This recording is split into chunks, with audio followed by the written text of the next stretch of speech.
سرد موسم میں کراچی میں سیاسی پارا ہائی ہو گیا۔ سانحہ گل پلازا پر ایم کیو ایم اور پیپلز پارٹی آمنے سامنے۔ سندھ حکومت کی جانب سے متحدہ قومی موومنٹ کے متعدد رہنماؤں سے سیکیورٹی واپس لے لی گئی۔ ایم کیو ایم کا دعویٰ۔ پیپلز پارٹی نے ایم کیو ایم کے دعووں کو بے بنیاد الزام اور سیاسی پروپیگنڈا قرار دے دیا۔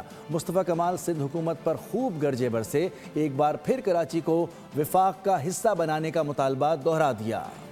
سانحہ گل پلازا، ایم کیو ایم اور پیپلز پارٹی کے درمیان اختلافات شدت اختیار کر گئے۔ سندھ حکومت کی جانب سے متحدہ قومی موومنٹ کے متعدد رہنماؤں سے سیکیورٹی واپس لے لی گئی۔ ایم کیو ایم کا دعویٰ حکومتی اقدام پر شدید تحفظات کا اظہار کیا۔ سندھ حکومت کی نااہلی کو، ان کے کرپشن کو، ان کی نیپوٹزم کو، ان کی فیوریٹزم کو ہر جگہ پر ہم ہر فورم پہ آواز ان کے خلاف اٹھاتے چلے آئیں گے۔ ہمیں اندازہ ہے کہ سندھ حکومت ہمیں دیوار سے لگانا چاہتی ہے اور پھر ہمیں اس بات کی بھی خبر ہے کہ ہمارے خلاف ایف آئی آرز بھی کاٹی جائیں گی۔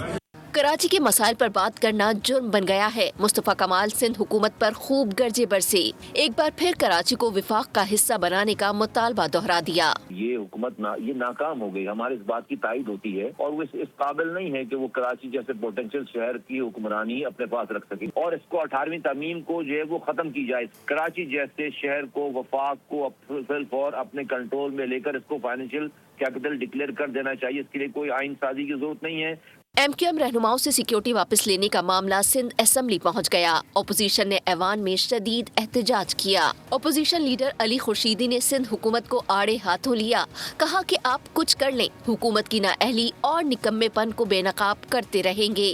بھائی ختم کر دیں ہماری سیاست، ختم کر دیں ہماری سیاست، انڈیپینڈنٹ جوڈیشل کمیشن بنا کے۔ آپ کہہ رہے ہیں نا مردہ سیاست کر رہے ہیں، آپ مردوں پہ سیاست کر رہے ہیں جناب۔ وزیر داخلہ سندھ ضیاء لنجار نے ایم کیو ایم رہنماؤں سے سیکیورٹی واپس لینے کی خبروں کی تردید کر دی۔ ترجمان سندھ حکومت سمیتا افضال نے ایم کیو ایم کے دعووں کو بے بنیاد الزامات اور سیاسی پروپیگنڈا قرار دیا۔ واضح کیا کہ ایم کیو ایم کے کسی وزیر یا رہنما سے سیکیورٹی واپس نہیں لی گئی۔ جو افراد سیکیورٹی کے مجاز ہیں ان کے پاس مکمل سیکیورٹی موجود ہے۔